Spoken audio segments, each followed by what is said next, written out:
So welcome to this week's podcast recording. If you are listening, hello. And if you are watching the recording on YouTube, say hi. So I have the amazing Sam here. So Sam, do introduce yourself to our listeners and viewers. Hi, thanks, Anita. I am Samantha Kelly, otherwise known as the Tweeting Goddess on Twitter.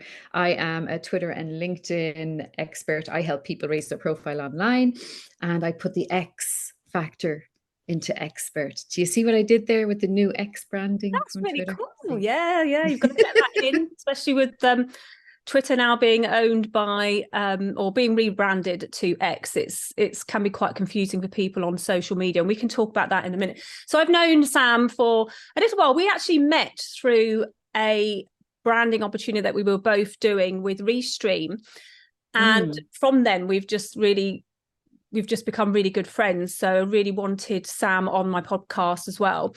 So Sam, we're talking about video, and obviously we met through video, but explain to those that are listening, how are you actually using video in your current social media online presence? Because obviously you're mainly on Twitter and LinkedIn, and video doesn't always show up in the feed on those two. So share with us how you're using it.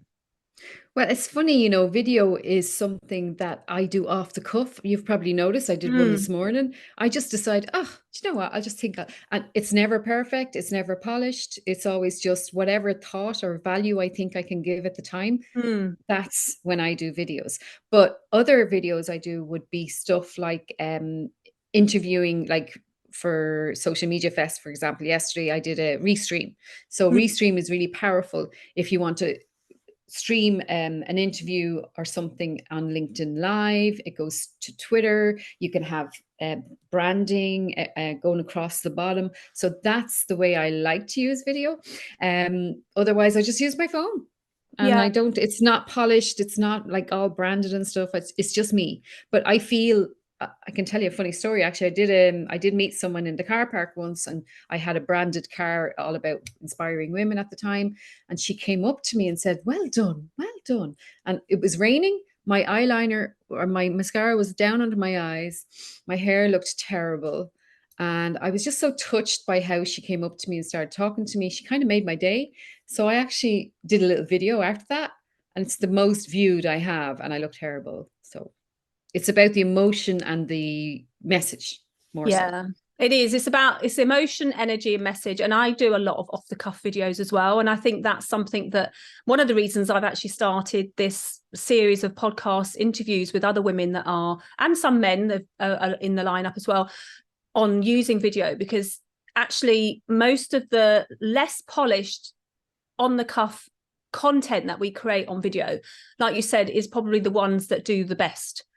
And I think that's the message that I want to get out to everybody, is that, like, it doesn't have to be perfect. Yeah, it doesn't have to be perfect. And I now, don't get me wrong, if you're getting a website done, it's a great idea to get a professional videographer to show your brand. And like professional photographers, I always recommend people get a professional headshot.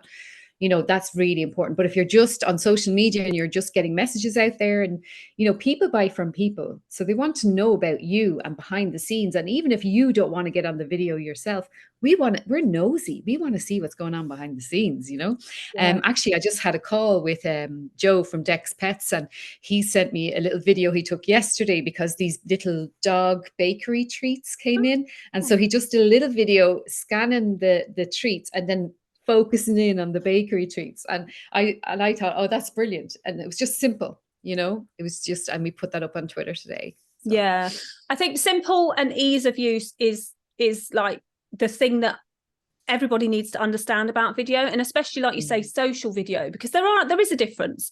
Social video is social. It's the same, like if you do something and you think, oh, actually I could share that with my audience, and you just redo it.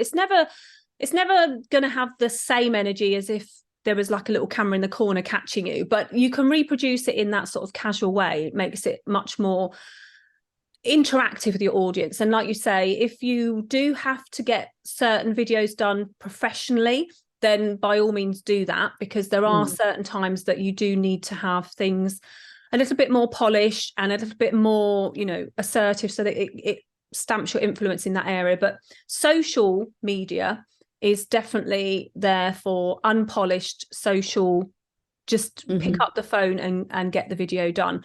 So how do you use video on Twitter then? Let's have a little conversation about that to get going. Yeah. Well, first of all, I do it horizontal. Okay. And it has to be 2 minutes, 10 seconds maximum. So the shorter, the better on Twitter, but it always has to be horizontal rather than vertical. So it's slightly different to other platforms. And also it's just important to have some call to action in it as well, like I did this morning. So I did 2 videos this morning. I did one for Instagram and then I did another one for Twitter. So it's always horizontal when you're taking a video for Twitter. Okay.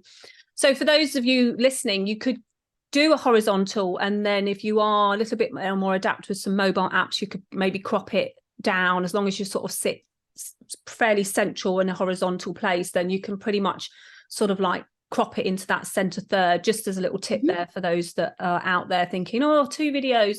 But also it depends on the platform you're on. So if you are on certain platforms, then create content for that platform. It makes it a little bit easier for people to focus in on you, and also it helps the platform will reward you for doing things how they like it as such.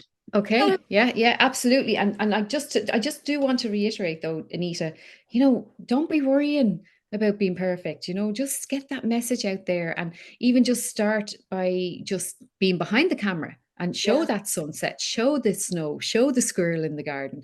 People are still struggling since the pandemic. People want hope. The things that do really well are anyone that, if you can empower, entertain, or educate. Yeah. That's all you need to keep in mind. Brilliant.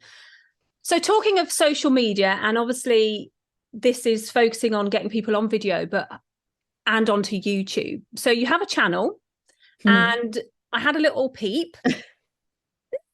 It's fine. It's really good because you do lives, and that takes your content up to another level in a way. So you do lives, and you upload like the odd video that you've perhaps done, like a more of an educational one. So talk about the lives, because obviously a lot of people may not realize that you could do live video on YouTube. So we mentioned Restream earlier. I know you use Restream for that. So how are you bringing the lives to YouTube? I just have the YouTube connected on my Restream. So if you use a platform called Restream, or there's another one, StreamYard, there's a few. I like Restream. I mean, if you can connect your Facebook, connect your LinkedIn, connect your YouTube, and it just goes directly to my YouTube. So it's there on YouTube. But one thing I don't do, which Anita's really good at, by the way, is making it look better and SEO and fine tuning it to make it really stand out. But I don't do any of that. I just don't have time. So I just put it up as the live. So that's how I use YouTube. I actually, YouTube is not, I've so many, and this is something that a lot of business owners listening or watching will identify with. I think time.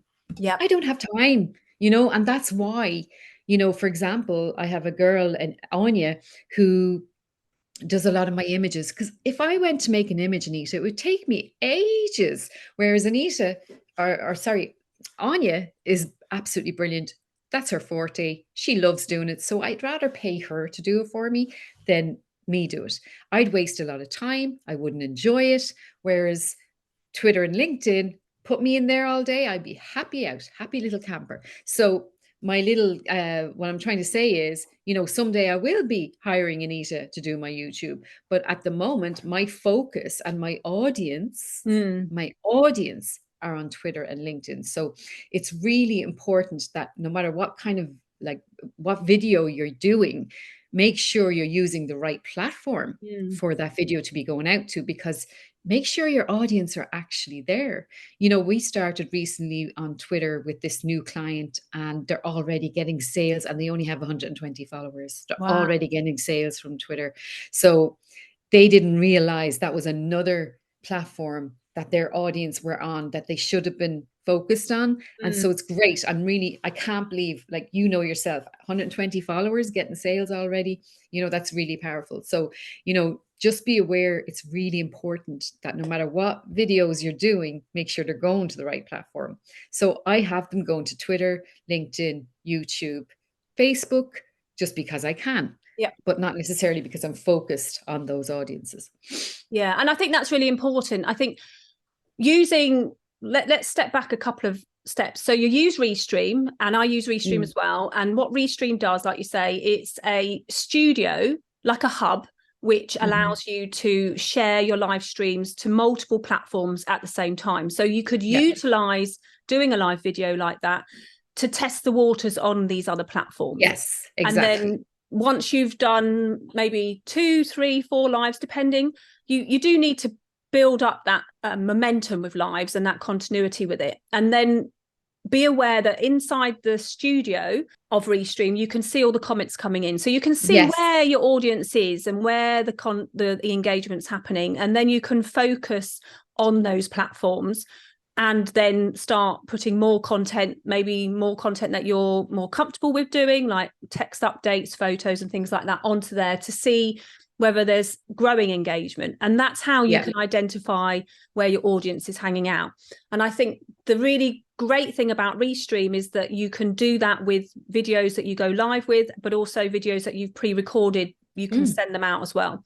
So that's really important, like you say, about where your audience is. And I know that this podcast video recording is going to be aired after a big social media fest that, Sam, you've been organising and I'm actually speaking at. But I love it because Social Media Fest is all about social media as a whole. It's not just one specific platform. And I think that's why what you've just said about knowing where your audience is, engaging where that's happening, and not worrying about not having a lot of followers on that platform if you're getting engagement, because that will grow. That's really important. So for those of you that are listening to this when it goes up, follow Sam, because she'll be doing another Social Media Fest. So if you miss this one, there'll be another one in the pipeline that you can go to. And going to events like that where it's all platforms is actually quite good, especially if you're not sure where your audience is hanging out, because you'll learn bits about each platform. You'll learn what's working and what's not for some people, and then you can try it out. So that's really interesting. And I think that's something that the listeners hopefully can take away from this, is that don't be afraid to try out different platforms, but then look at the feedback, the engagement that you're getting, the communication you're getting from the audiences on there, and see which one's working and which one's where you're getting a bit of information from. So that's really, really important. So your own YouTube channel, that's what you're doing at the moment in a way. You're putting the videos out there. You're focusing on the 2 channels that you know are getting a lot of engagement for you, sales for you, information and maybe opportunities for you. And the YouTube side of things, you've got a presence there and it's starting to pick up. And like you say, I think with YouTube, there is more to just putting a video up. And I think that's where a lot of people find, I suppose, a bit in time is an issue with that. Time. Yeah. Understanding it. You understand it. So exactly. Like it's better to hire someone like you. And by the way, one of the reasons I'm putting this stuff on YouTube is also because I know at some stage I will get to that stage where I can actually properly go back to these videos, because most of my content is stuff that is always going to be used. Yeah, so it's evergreen.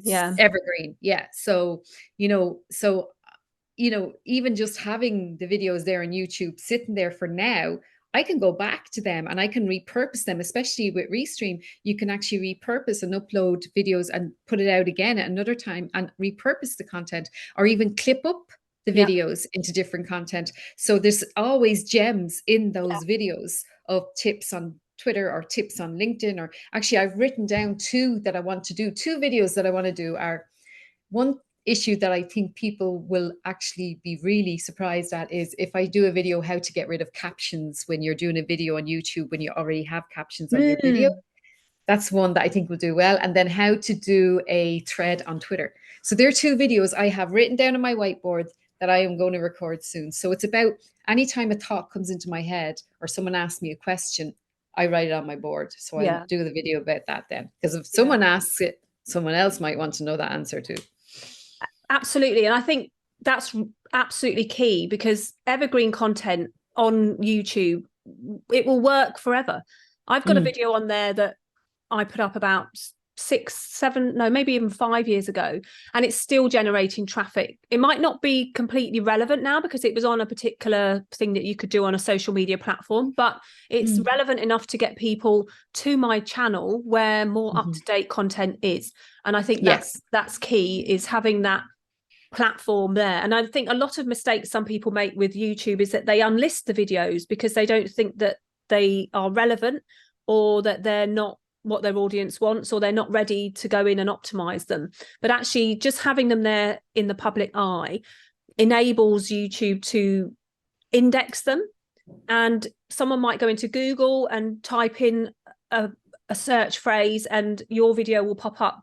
Number one, because it's been there for a while, so it's been indexed. And yes, maybe it might not be fully optimized, but that's okay, because it's still giving you visibility. And then when, like you say, when you do have time and you go back in and you go, right, I'm going to focus on this now, the optimization will just give it a new breath of fresh air and a new life, and it will, it will bump it back up. So, which is really, really good. So that's really interesting. So live videos on YouTube, and you're going to come back to that, which is great. What about, this is one of the things I really want to sort of focus on this podcast as well, is being a woman using video. How do you find that, with commitments, hormones, lifestyle, parenthood, relationships, just I suppose it comes down to time. In having to put lipstick on. Yeah. That's the biggest challenge. It's like, as I mentioned earlier, I had, my hair was wet, my mascara was down my face. Having the time, you're juggling everything. We're juggling everything. I think men as well. It's I think for all of us, I think most of it is confidence, isn't it? It's having the confidence to press that red button. It's having the confidence to actually just go for it. I had an interview. I have a client, Tom, and yesterday morning I was doing a session with him, and I said, right, we're going to go live now on LinkedIn. And he was like, what? And I said, 3, 2, 1. And he had no choice. And you know what? He has got so much engagement, so many queries, so many messages, just because he just did it and he was brilliant. I just asked him questions. And, that's something that, I think it's just, don't overthink it. Just think, if I was scrolling through my feed and I was feeling blue, would I like to see this video? Or if I was really confused about my business, would I stop at this video? So think about your audience, think about what you would do, and think about what you'd like to see. And, be real. If you're not funny, don't be funny. Don't try to be funny if you're not funny. If you're not great with people, don't try and be that person that's great with people. Take a different angle and maybe do a share screen of a presentation, or show people how to click here, click there. You don't be on camera as well at all. So that's what I would say. Yeah, confidence. I think you're right. I think it's having that confidence to press the go button, and then just the consistency afterwards, just carry it on, because people do want to see people. I think that's the thing that a lot of people forget, is that people buy from people. People buy from people. Exactly. And they will just want that connection. And can I just mention, the reason we have actually built a relationship is because, folks, I was stuck on something and I didn't know how to do something. And I reached out to Anita and I said, oh my God, I'm so confused. What did he mean when he said that? And she said, well, do you want to hop on a call and I'll help you? And she helped me. And I remembered that. So guess what? When Anita needed help, she was able to ask me for help, and vice versa. And that's how it goes. So people buy from people. So if you help others along the way, they will share your stuff and they will share your videos. Sorry, just wanted to put that in there. No, you're right. People buy from people. And I think we forget that sometimes on social media, because we're trying to pretend to be something that we're not. And then if we put a mask on our videos or on our social media, and we copy what other people are doing because we think they're doing better than us, then we end up not going anywhere. But actually, if you just be yourself on video, be yourself in the comments and engage as yourself, and just show up as yourself, then you're more likely to get that sale or to get that connection or to get that opportunity. Well, show up. Yeah, exactly. So Anita, I've been watching you for a while. And the reason you're speaking at my conference, folks, the reason Anita's speaking at my conference is because I've been watching her and she knows her stuff. And that's why I want someone. Do you think I'm going to get someone on my stage that is not going to be able to help my audience learn something new, or help my audience feel like they're learning and that they can implement something? I wouldn't have someone like that on the stage. So event organizers are going to look for someone who's going to entertain and engage their audience so that they will come back next year and buy a ticket again. So think about that. So for you, Anita, you know, for what you do, I mean, I know you are the go-to person for YouTube. Find your niche as well. That's another little tip, you know, find your niche, find what it is that you're passionate about, because that passion will come through in what you're talking about. And another thing, like I did a video at the weekend, it was windy day. I was sitting by the sea. You probably saw that video. Like I only had mascara on. I didn't have, like, I had a woolly hat on me. Do you know what I mean? That's another thing. It's like, it's nice for people to see, do you know what, actually, she's just like me. Like, and maybe I can start a business. Maybe I can do what she's done, you know, and that's really important because people need hope at the moment. Yeah. There's a lot of stuff going on and people need hope, and they need to know that, do you know what, I can do this as well. And that's why it's so important just to be yourself and get that person who you want to be inspired by you or to learn from you, or that you can learn from. Surround yourself with people like that. Yeah, brilliant. So Sam, how can people who are watching this or listening to this get hold of you and connect with you further? Well, I'm Tweeting Goddess on Twitter, Tweeting Goddess on LinkedIn, Tweeting Goddess on YouTube. I'm Tweeting Goddess everywhere, really. Samantha Kelly. Just Google me, Tweeting Goddess. But yeah, tweetinggoddess.com. Yeah, Twitter mostly though. Yeah, Twitter and LinkedIn. And as you can see, folks, from the screen, I've got Sam's YouTube channel up in front of us, and you can see that she's Tweeting Goddess over there as well. And you can see that she's got all of her videos all nicely done into playlists, and you can see all of the content there. Just type in Tweeting Goddess and her channel will come up for you, and there'll be some really good tips on Twitter on there and on communication and how you can get things done. So don't forget to go and check out Sam's YouTube channel over there as well, and I'll put all of Sam's links below this so that you can connect with her further. Thank you so much, Sam. It's been an amazing call, actually, because I think it's really good for the listeners to realize that we just have to be ourselves and to focus on where the engagement's happening and grow from there, and don't think that you have to be everywhere. Don't overthink it either. Just do it. Just click the button, you know, try it. Absolutely. What's the worst that can happen? Nobody looks at your video and sees it anyway. What's the worst? Like, you can just delete it, like, you know. Absolutely. All right. Thanks everyone for listening, and don't forget to tune in next week.